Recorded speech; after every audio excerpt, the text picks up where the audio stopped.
staff and all sorts of things. So using, so much on a just as fair basis and tell them, how much we appreciate what they're doing. That's awesome. It's been now over a year that Macy's has been open, and over the past 89 days since it's opened, Costco, how are you looking ahead to the season? Do you think it's gonna be much of a season from your perspective? What are you thinking wise? Yeah, it's been frustrating for everyone, the players, the fans, because customers are really wanting to get as much of the season as they can. So to understand that it's a little bit more. But at the same time, I think we have to be conscious of everyone's health and safety. Heather's due with our third child in 5 weeks, so that you have people like that that are going to be high risk that last week for her to get nervous about giving birth. So I think all of those things are important for us as organizations as well as,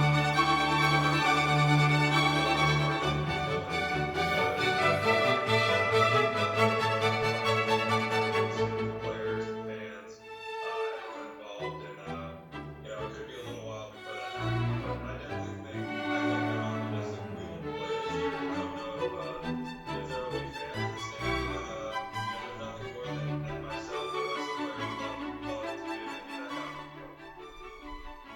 Yeah, and the fans too. I didn't realize you guys were doing a full-time season, full season fans. I really didn't know you were gonna have a lot on your hands, be very busy no matter what's gone on with quarantine and all of that. But it's been really nice to hear that you guys have been able to make this work.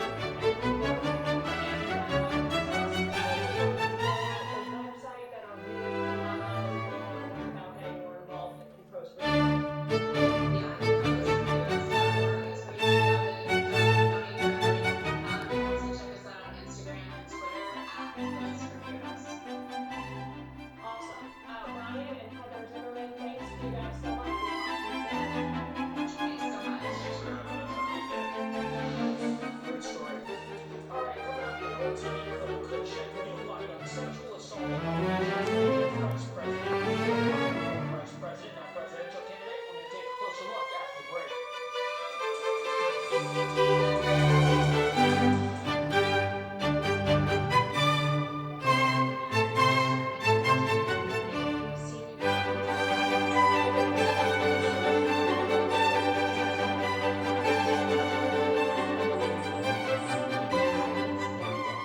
So we're here with financial strength, stability, and experience so we can navigate beyond the tools that you need. Because you have always set the highest standard, and reaching that standard is what we do.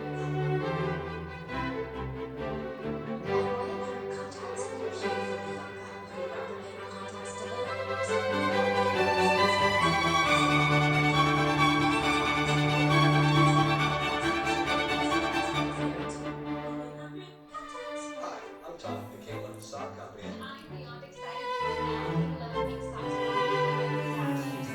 Hopefully there are special incentives this next 6 to 6 12. Just grab. At K11, we don't make our stocks like our own banks. We individual size funds. Each individual size stock fits your own workable. It's mind-blowing.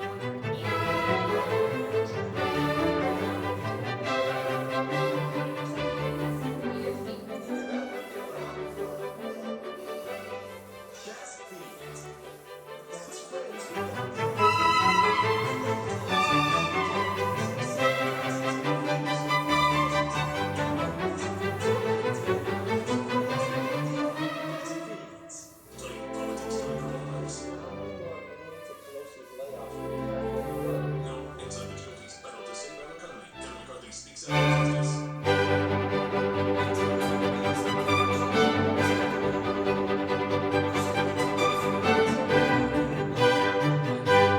and help others.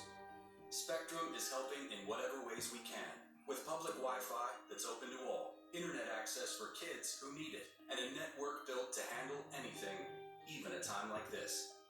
So you can count on us to keep you connected when it matters most. Stuck at home with the sniffles? Need a prescription? We're here for that. Get access to virtual urgent care fast from home through the free Doctors Care Anywhere app. Our expert providers are online to help you from 8 a.m. to 10 p.m. and can see patients 5 years and older. And there's no cost at the time of your visit with insurance. See a provider in minutes. Visit doctorscare.com to download the app today. Doctors Care. Feel better, faster.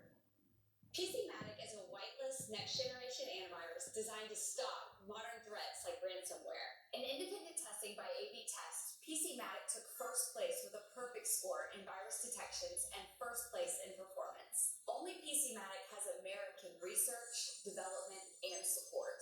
PCmatic's competition is made in foreign countries, many where the viruses originate. And PCmatic is hiring. PCmatic makes your computers faster and more reliable, even after years of use. PCmatic blocks annoying and malicious ads for hassle-free web browsing. PCmatic protects Windows computers, including XP, Vista, Windows 7, 8, and 10, Windows servers, Macs, MacBooks, and Android phones and tablets. PCmatic is just $50 for 5 devices for 1 year with a full 30-day money-back guarantee. To get world-class security that keeps your computers running great, go to PCmatic.com. On to the 2020 trail, and where a newly surfaced video clip may show the mother of Biden accuser Tara Reade talking about her daughter's alleged assault. Jackie Heinrich following that with more. Hi, Jackie. Hey, Leland. Well, 1 year to the day after former Vice President Joe Biden announced his candidacy, a video clip from 1993 is getting the spotlight and fueling a sex assault accusation against him. Former Biden staffer Tara Reade confirmed her mother, who is now deceased, called into CNN's Larry King Live show back in August 1993. This same month, Tara stopped working for Biden. The woman, the caller, alluded to the sexual assault claim, although she notably does not mention Biden by name or describe the nature of the incident. She does indicate, though, going public with the details would cause damage to the senator's reputation. San Luis Obispo, California. Hello. Yes, hello. I'm wondering what a staffer would do besides go to the press in Washington. My daughter has just left there after working for a prominent senator and could not get through with her problems at all. And the only thing she could have done was go to the press, and she chose not to do it out of respect for him. Or she had a story to tell, but out of respect for the person she worked for, she didn't tell it. That's true. Former Bernie Sanders staffers angrily took to Twitter about that video and the lack of comment from the DNC this morning. Brianna Joy Gray, former Sanders press secretary, tweeted, "Progressives didn't make this happen. Corporate Democrats chose Biden. And also, it's a good time to note that Bernie's on the ballot." Biden's campaign has adamantly denied the allegations while being careful not to silence Ms. Reade amid the Me Too movement. Campaign manager Kate Bedingfield said, "Women have a right to tell their story, and reporters have an obligation to rigorously vet those claims. We encourage them to do so because these accusations are false." Meantime, Biden's campaign and the DNC reached a fundraising agreement with Biden's appointee leading the committee. It allows him greater control over the party and will help generate badly needed funds. Until this week, Biden was legally limited to soliciting checks for $5,600. This agreement increases that amount by 60 times, with the vast majority of donations going to the party committee. Leland? All right, we'll wait for the next fundraising numbers. Jackie Heinrich in New York. Jackie, thanks so much. Jillian?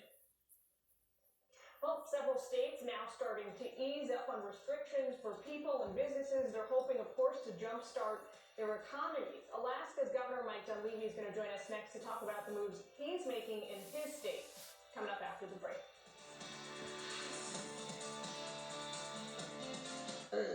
Safe drivers save 40%. Guys. Safe drivers save 40%. Safe drivers save 40%. Safe drivers save 40%. That's safe drivers save 40%. It is. That's Safe Drivers Save 40%. Right there. It's it. Safe drivers do save 40%. Click or call for a quote today. When dehydration gets real.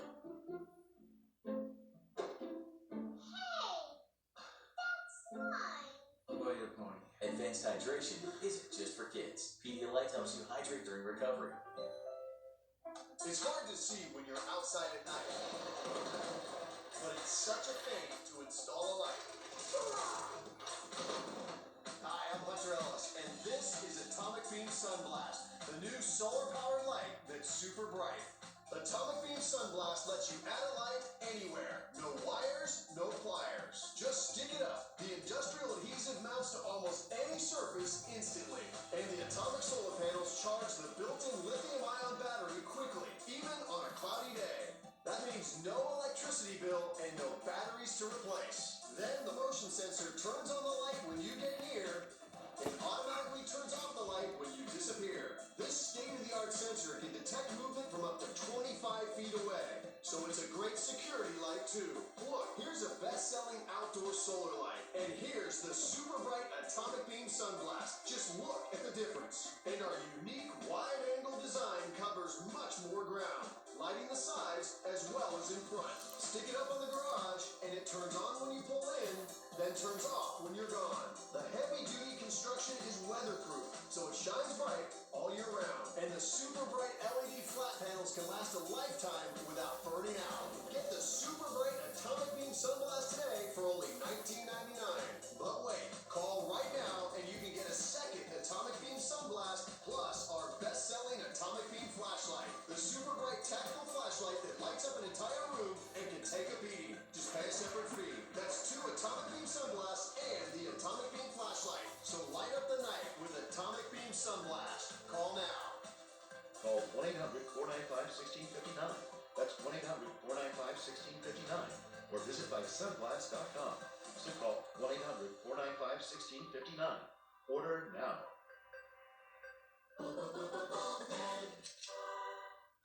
I've always been fascinated by what's next, and still going for my best, even though I live with a higher risk of stroke due to AFib, not caused by heart valve problem. So if there's a better treatment than warfarin, I want that too. Eliquis. Eliquis is proven to reduce stroke risk better than warfarin, plus has significantly less major bleeding than warfarin. Eliquis is FDA approved and has both. What's next? Reeling in a nice one.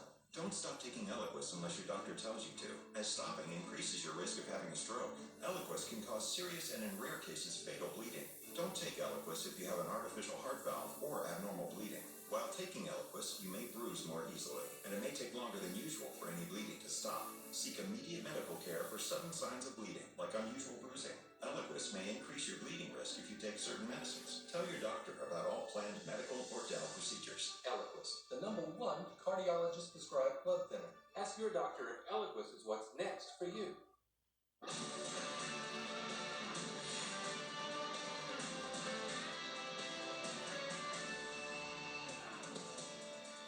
President Trump is touting increased coronavirus testing capacity across the United States this morning.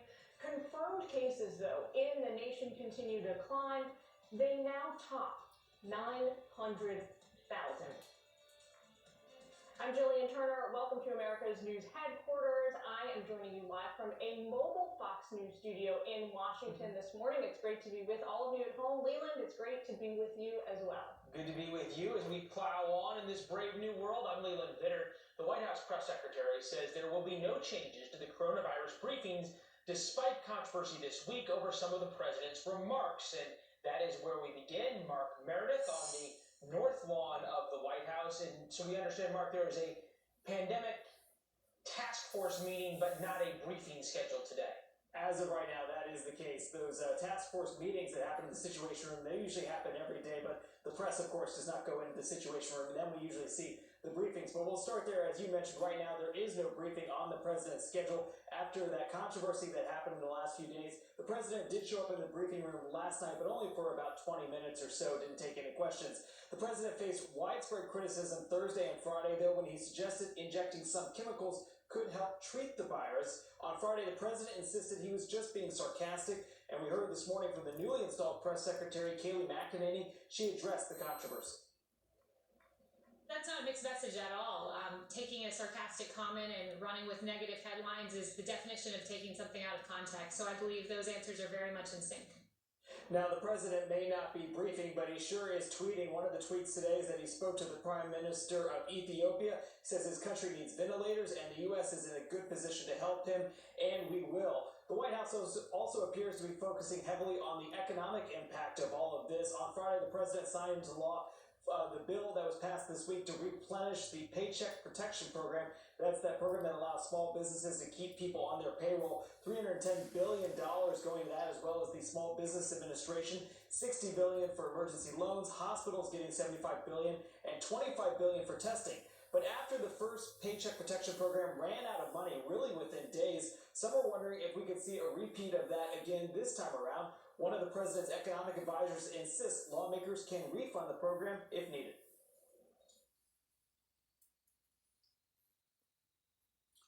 I think that given the popularity of the program, both with the American people and with everybody on the Hill, that if we run out of money in that program, I would expect that it would be relatively easy to get more money into it. That will be something we'll be watching closely as those funds begin to go out. We're also waiting to see whether or not a stimulus bill by Congress will come into works in the next couple of days and weeks. We asked the White House this morning about a timeline for this. They say there is no firm timeline at this point, but they realize that economic help will be needed for millions of Americans. Leland? Labor Secretary in the next hour to talk about exactly that with us. Mark Meredith at the White House. Back to you if we hear anything from the president. Thanks, Mark. You bet. A Fox News alert from New Jersey, where the governor there is giving an update on the coronavirus in his state. We'll listen in. We're announcing an additional 3,457 positive test results for a total, as you can see, statewide of 105,523. And as we look at the curve of new COVID-19 cases, again, these are positive tests, we see continued flattening. We cannot ease up one bit on our social distancing. Again, let's leave this on here for a second and remind everybody, we know that folks have tested positive, but as Judy reminds me, a lot of those folks have now battled and won. That's an important point to make. And the curve is flattening. As you can see, it's undeniably flattening, and that's in the face of a lot more testing. Judy can give you the positivity results on that, as she will in a minute. But let's also remind folks, 105,523, we don't know what the denominator is. We don't know how many people are infected in this, but we guarantee you that's not the number. We know that's the number of positive tests, but what exactly that denominator is, people around the world literally are trying to war game that.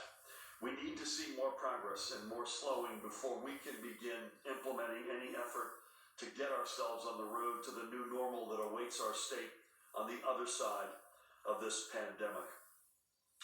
And again, we're going to give you some sense of principles, I think as early as Monday, if Mohan doesn't correct me, in terms of the broad values and parameters that will guide us in terms of responsibly beginning to take steps to reopen whenever that may come.